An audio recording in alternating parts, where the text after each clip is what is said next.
Bienvenue dans Smart Bourse, votre double dose quotidienne de marché en direct sur Bismart, chaque jour à la mi-journée, 12h30, 13h, et en fin d'après-midi, la grande édition pendant 1 heure à partir de 17h. Au sommaire de cette édition de la mi-journée, des marchés, actions en Europe, à mi-séance qui rebondissent très nettement sur fond d'espoir de détente géopolitique. Hier était une journée de stress autour de la géopolitique entre la Russie et les Occidentaux, bien sûr. Le sujet de conflit de l'Ukraine reste très présent.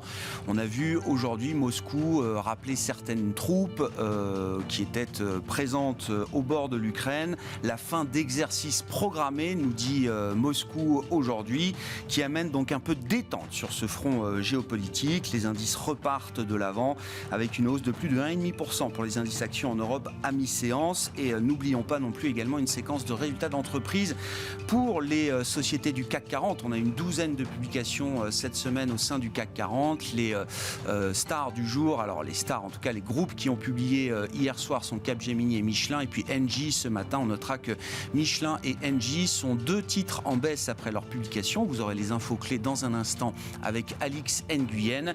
Et puis nous parlerons également stratégie d'investissement avec Stanislas de Baliancourt, gérant associé chez Sycomore Asset Management, qui sera avec nous en plateau pendant cette demi-heure. Maintenant que la fièvre au quiche s'est emparée de toutes les banques centrales, commence-t-on à y voir un peu plus clair sur le processus de normalisation des politiques monétaires et quelles sont les implications en termes de stratégie d'investissement pour cette année 2022. Ce sera le sujet de notre discussion à suivre dans quelques minutes.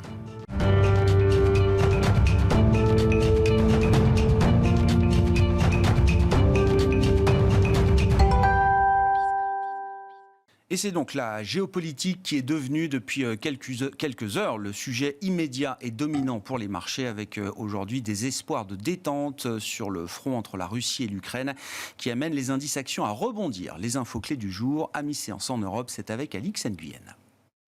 Paris semble faire un refresh sous l'effet d'une annonce, celle du retrait de soldats russes basés près de la frontière ukrainienne, événement perçu comme un signe de désescalade quant aux tensions entre les deux pays.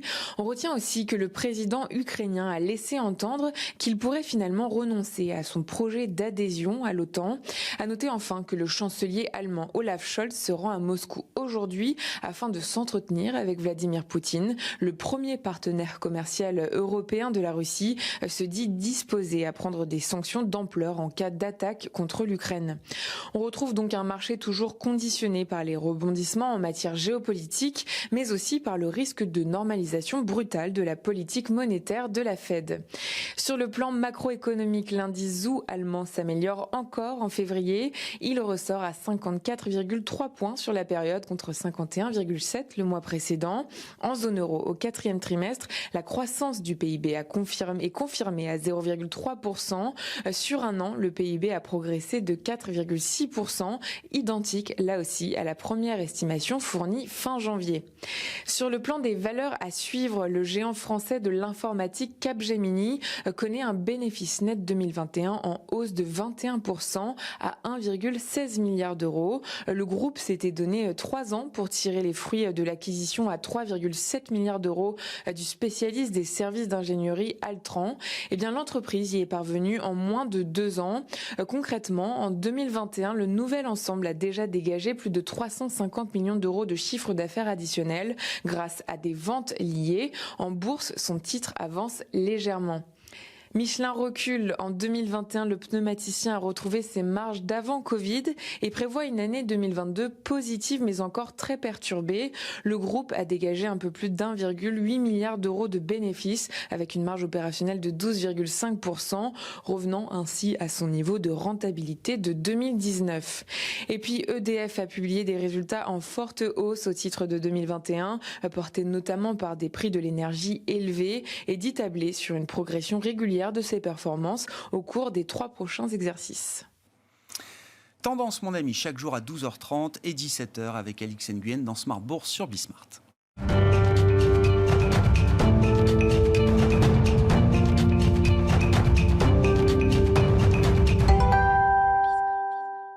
Parlons de de la Chine pour entamer cette édition de la mi-journée de Smart Bourse avec Laetitia Baldeschi qui nous rejoint par téléphone, directrice des études et de la stratégie de CPR Asset Management. Bonjour et bienvenue Laetitia.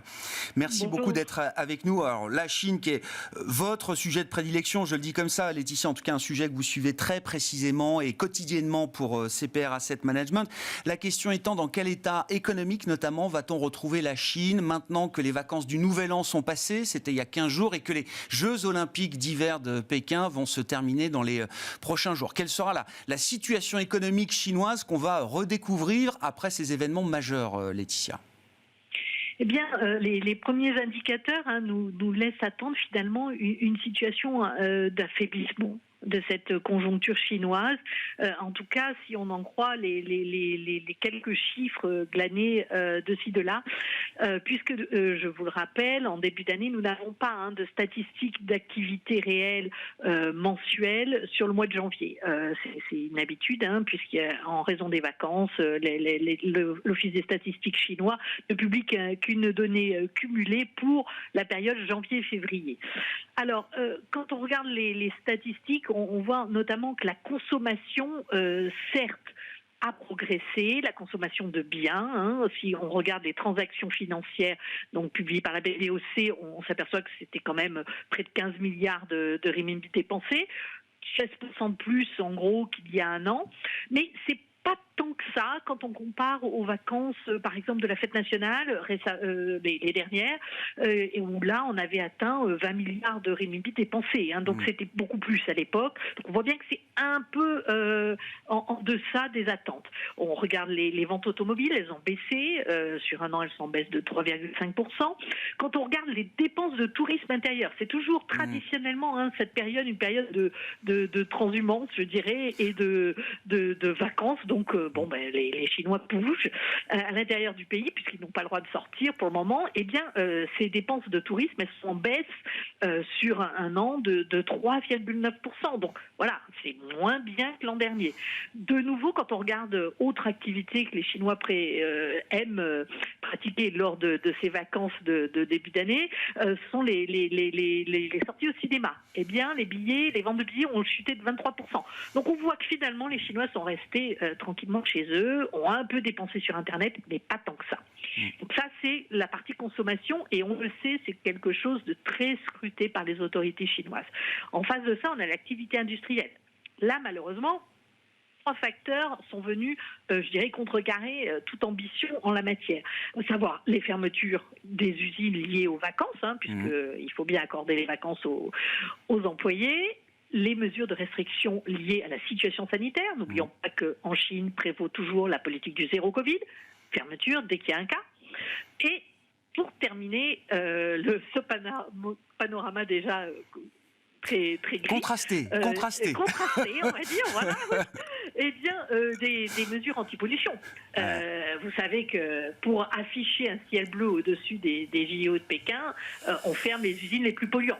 Donc tout ceci se traduit par une réduction d'activité à n'en pas douter dans l'industrie, en tout cas l'industrie la plus polluante, très certainement. D'ailleurs, on a des chiffres de production d'acier qui sont très en retrait. Sur un an, on est sur des rythmes de plus de 10% de baisse d'activité. Donc on voit bien qu'il y a quand même quelque chose qui est en train de se passer. Donc on va vraisemblablement avoir des chiffres d'activité assez faibles sur ce début de premier trimestre 2022. Et qui plaident, Laetitia, des chiffres qui vont plaider pour un soutien monétaire et budgétaire fiscal plus actif à travers cette année 2022. On a déjà vu des mesures d'assouplissement monétaire en début d'année notamment. À n'en pas douter, et je vous le confirme, nous avons eu quelques mesures d'assouplissement sur les niveaux de taux d'intérêt, mais vous le savez, l'économie chinoise est plus sensible aux quantités, je dirais, de crédit ou de financement qu'au prix de ces derniers. Donc, la PBOC a annoncé des chiffres de nouveaux crédits et de nouveaux financements très forts sur le mois de janvier. Quand on regarde les historiques sur les nouveaux crédits accordés par les banques, on est sur un montant de 4 200 milliards de renminbi. C'est beaucoup. C'est beaucoup plus qu'en janvier 2021 et c'est un plus haut historique depuis le début de cette série, c'est 2002. Donc on le voit quand même, une volonté de débloquer des crédits. On a toujours, en janvier, je dois le préciser, un chiffre assez fort parce que vous savez, ce sont des crédits annuels, un montant de crédit qui est débloqué par banque et donc les banques en général allouent ces crédits en début d'année. Autre phénomène qui est assez fort, ce sont les émissions obligataires des gouvernements locaux. Habituellement, ils sont assez en retrait en début d'année puisqu'il faut une autorisation par les deux sessions. Donc, vous savez, le moment politique chinois qui a lieu au mois de mars pour une validation de ces quotas d'émissions pour les gouvernements locaux. Là, ils ont eu l'autorisation de débloquer du financement en amont de l'autorisation officielle. Et ils l'ont fait. Donc, ce qui veut dire qu'il y a de l'argent, beaucoup d'argent mis dans cette économie pour essayer au moins de la stabiliser. Et je pense que c'est ce que visent les autorités. Si on se place sur le plan de la géopolitique, Laetitia, alors, les chancelleries occidentales européennes s'agitent avec des efforts diplomatiques intenses avec Moscou. Il faut peut-être regarder également ce qu'en pense Pékin, sachant que les relations commerciales, financières entre la Russie et la Chine sont très importantes aujourd'hui. Et j'allais même dire, du point de vue de Moscou, ce sont peut-être des relations critiques, clés pour la suite. Qu'est-ce qu'on peut dire du rôle de Pékin peut-être dans la situation ukrainienne? Et est-ce que Pékin est une force de rappel, un garde-fou peut-être pour le pouvoir russe aujourd'hui? Alors c'est vrai que on voit sur les écrans les belles images de M. Poutine et M. Xi ensemble à l'ouverture des JO. Il y a beaucoup de liens, il y a beaucoup d'accords entre ces deux pays et finalement, comme il y a un ennemi commun qui sont les États-Unis, on s'assemble.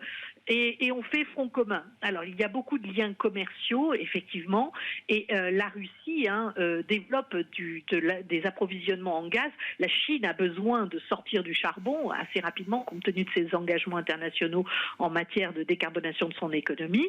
Et donc, elle se tourne vers le gaz russe. Et d'ailleurs, les deux pays viennent de signer un contrat sur le long terme pour cette fourniture de gaz russe à la Chine. Donc, on voit bien qu'il y a des accords important. Je crois qu'il faut vraiment garder ça en tête. Ensuite, Xi regarde avec attention ce qui se passe sur ce conflit entre la Russie et les États-Unis, ne serait-ce que pour voir quel est le potentiel engagement des États-Unis en dehors de leur territoire, avec peut-être une vision sur Taïwan. Ne l'oublions pas, comment anticiper la réaction des États-Unis sur une potentielle invasion de Taïwan pour les Chinois. C'est aussi dans leur je dirais, champ de vision. Oui, bien sûr, dans leur radar. Dans leur radar. Maintenant, sur la problématique ukrainienne, je pense que les Chinois ne verraient pas d'un bon œil que la Russie envahisse l'Ukraine parce que c'est contraire à leur vision de la géopolitique et du respect des frontières. Ils sont très à cheval sur le fait que chacun gère la situation à l'intérieur de son pays et qu'en aucune façon on ne va envahir un pays adverse. Je dirais que pour Taïwan, la question ne se pose pas puisque les Chinois pensent que c'est une île chinoise. Donc évidemment, ils peuvent faire ce qu'ils veulent à Taïwan. Mais dans l'esprit chinois, l'Ukraine est un pays indépendant et donc la Russie ne doit pas interférer sur ce territoire-là. Donc je pense que c'est finalement une force de rappel pour la Russie parce que la Russie pourrait se passer de l'Occident, puisque depuis 2014, on a vu que les économies se sont quand même... l'économie russe s'est refermée, s'est détachée du monde occidental en réaction aux sanctions. Donc, elle est déjà un peu moins liée. Mais elle a besoin de la Chine. On a vu que d'ores et déjà, les autorités russes et chinoises ont travaillé à développer des modes de financement et d'interaction pour contrecarrer le SWIFT, l'organisation des transactions internationales financières. Donc il y a déjà une volonté d'indépendance. On a vu dans les réserves russes, les réserves de change, qu'il y a moins de dollars, moins d'euros et vraisemblablement plus de renminbi. Donc voilà, on est dans cette optique-là où on se détache un peu du monde occidental et on se rattache à la Chine. Donc il me semble que Moscou ne cherchera pas à se mettre à dos Pékin dans cette affaire-là. Merci beaucoup Laetitia, merci pour cet éclairage économique et géopolitique. Laetitia Badleski qui était avec nous par téléphone, directrice des études et de la stratégie de CPR Asset Management.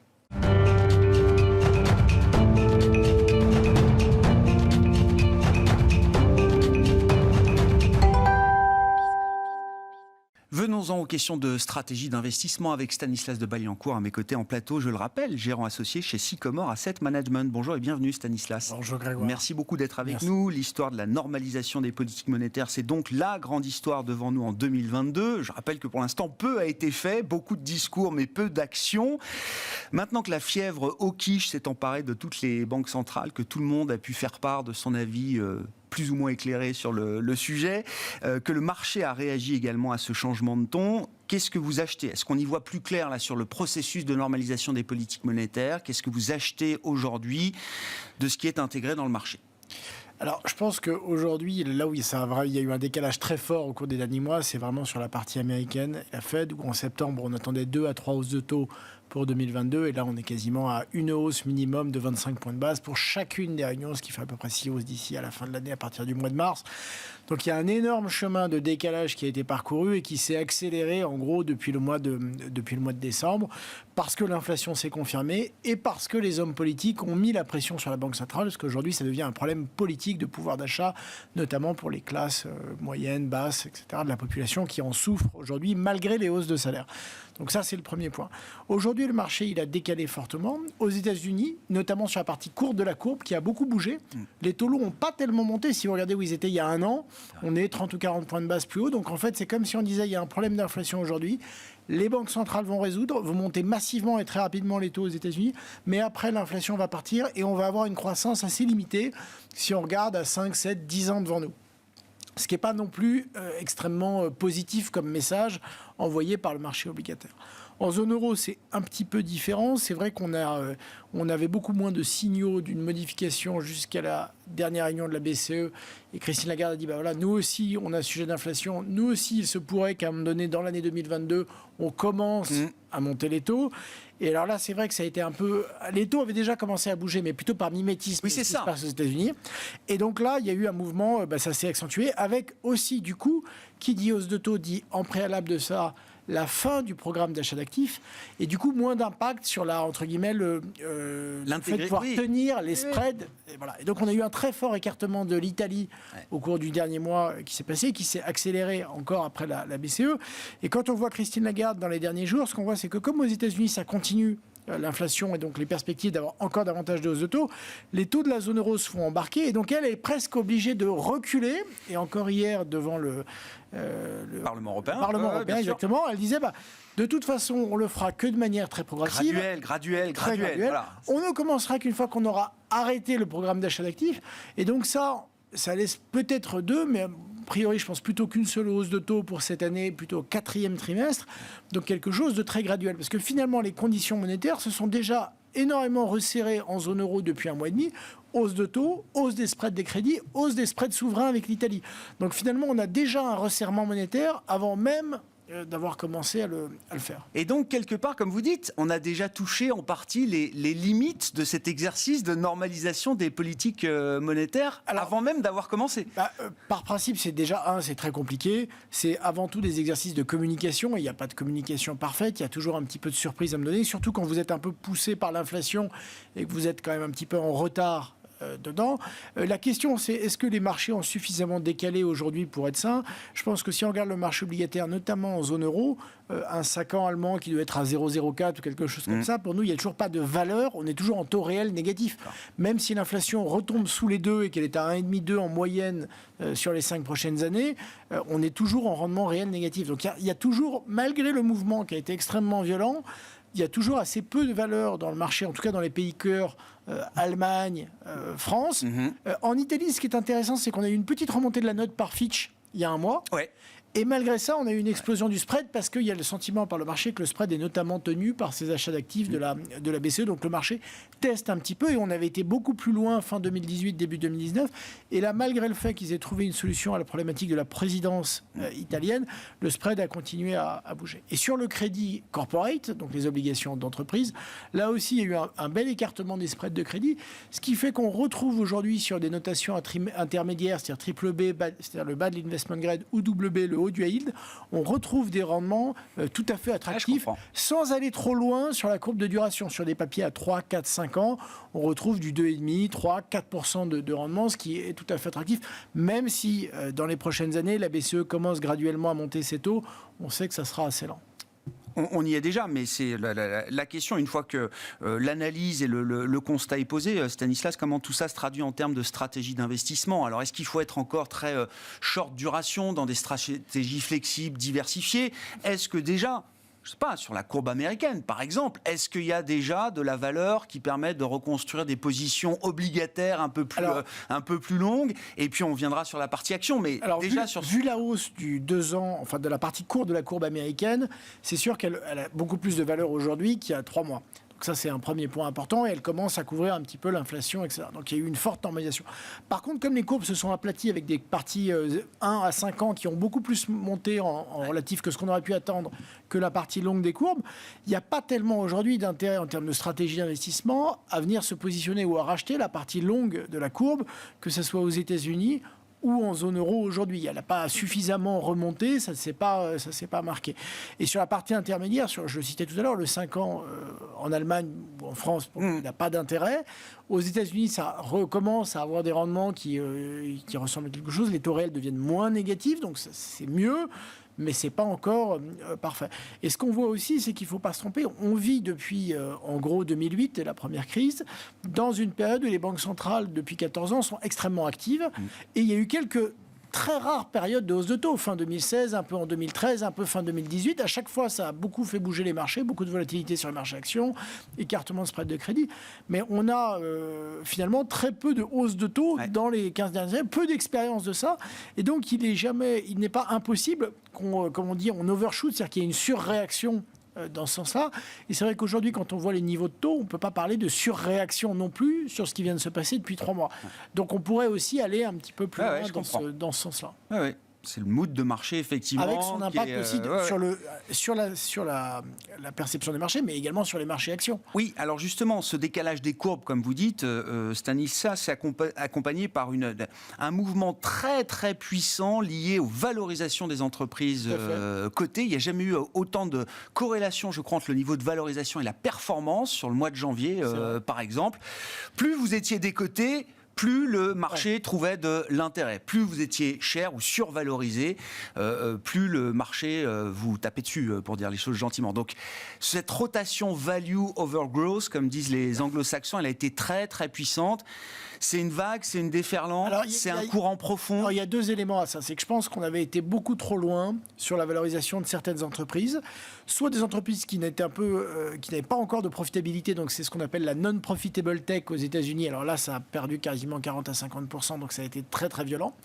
Et après, il y a les entreprises de forte croissance qui avaient des multiples très élevés. Donc là, c'est très différent de la catégorie. On parle de très belles boîtes, Adyen dans les paiements par exemple, ou ça pourrait être également L'Oréal. Dassault Systèmes, oui, bien sûr. Excellent résultat. Ils ont publié au-dessus des attentes, de bonnes guidance pour 2022, mais on a simplement un petit peu dégonflé la prime de valorisation qui, même après cette baisse aujourd'hui, reste largement supérieure à leur multiple de valorisation historique. Donc ça, c'est pourquoi on a dégonflé d'un côté. Donc il y a un côté où c'est tout à fait rationnel, on avait été beaucoup trop loin sur des boîtes pas profitables, et de l'autre, c'est des très belles entreprises, mais peut-être qu'il faut revenir dans des multiples de valorisation un peu plus dans les cadres historiques. Donc ces 2 choses-là ont été accélérées par la hausse de taux, qui évidemment a une implication forte sur les valorisations futures, notamment dans les DCF avec les taux longs.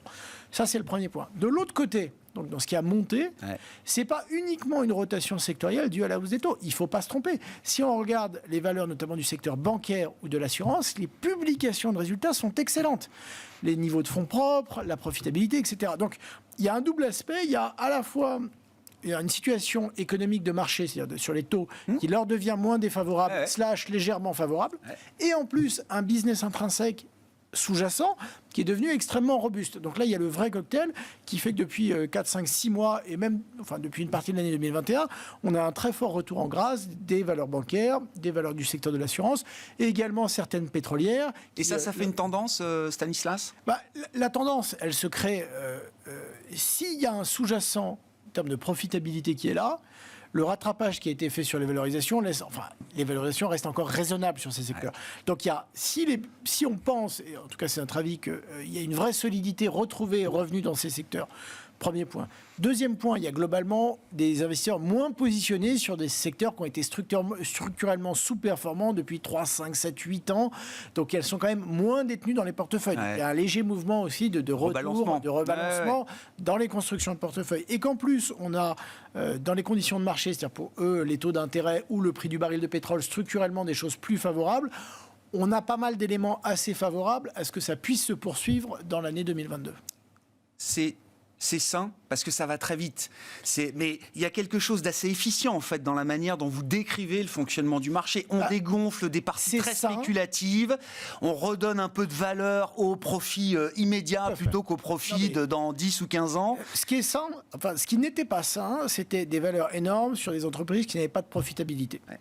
Ce qui était difficilement modélisable, c'était des valeurs beaucoup trop fortes sur certaines belles valeurs de la tech, certes profitables, mais vraiment on avait été trop loin. Donc là, peut-être qu'on a déjà fait la moitié du chemin pour dégonfler le surplus de valorisation qu'il y avait, ou les 2 tiers du chemin. Donc déjà, on en a fait, je pense, une grosse partie. Et de l'autre côté, ce qu'on disait, ce qui est en face a des raisons structurelles de rebondir. Donc il y a pas juste une mécanique de marché, il y a des fondamentaux. C'est trop facile de dire, tiens, les taux montent, on a de la rotation. Il y a une histoire sous-jacente qui rend assez pérenne cette rotation et un peu plus qui puisse tout à fait se prolonger dans le temps.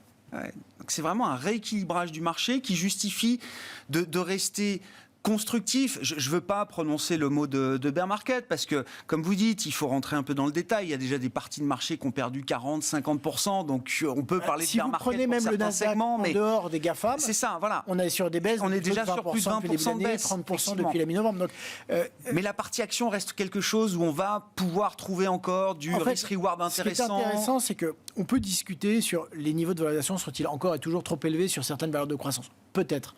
Mais globalement, dans son ensemble, notamment en Europe, on a des publications de résultats extrêmement robustes, une demande européenne bonne, une assez bonne demande aux États-Unis, en Asie, etc. Donc un sous-jacent économique bon pour les entreprises. Donc après, c'est juste une question un petit peu de renormalisation de la valorisation de certains secteurs par rapport à d'autres.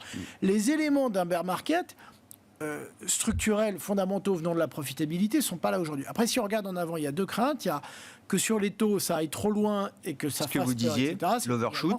Et le deuxième, mais ça c'est technique, et donc c'est moins, ça aura un impact fort sur le marché, mais c'est moins. Mais ça reviendra. Ouais. Le deuxième qui peut être plus gênant, c'est un vrai ralentissement de la croissance, notamment dû aux problématiques de coûts, d'inflation, etc., qui bloquent des choses. Je pense on est moins à risque en Europe en termes d'économie. En revanche, en termes de marché, si le risque est aux États-Unis, il y aura évidemment une corrélation très forte entre les deux marchés. Il est illusoire de croire que parce que l'économie européenne est un petit peu en retard dans son chemin de croissance, le marché, certes, pourra surperformer, et c'est ce qui fait depuis le début de l'année le marché américain, mais on ne pourra pas avoir un effet de dissymétrie totale entre les deux. Et donc aujourd'hui, les taux ont déjà fait un fort mouvement. C'est probablement pas complètement terminé, ça peut même exagérer. Ça aura un impact négatif temporaire sur les marchés. En revanche, ce qui est beaucoup plus important et à surveiller, c'est plutôt le sous-jacent économique, et en particulier aux États-Unis, et la croissance. Et qu'elle soit là encore au second semestre. On s'est focalisé sur l'inflation pendant 12 mois. On regardera peut-être un peu plus la croissance dans les prochains mois. Exactement. Je pense que le vrai futur, il se joue dans la croissance, parce que si la croissance est là, de toute façon, pour des raisons d'effet de base, l'inflation petit à petit se renormalisera partout, et parce que la technologie amène aussi un peu de déflation, etc. Donc c'est pas une vraie problématique de long terme, l'inflation. En revanche, si elle casse la croissance aux États-Unis, là il y a un sujet, et là les valorisations sont encore trop élevées dans ces cas-là. Merci beaucoup Stanislas. Merci pour avoir fait part de votre analyse de marché et de ces quelques clés en matière de stratégie d'investissement. Stanislas de Baillencourt qui était avec nous en plateau, gérant associé chez Sycomore Asset Management. Voilà pour cette édition de la mi-journée de Smart Bourse. On se retrouve à 17h en direct sur Bismart.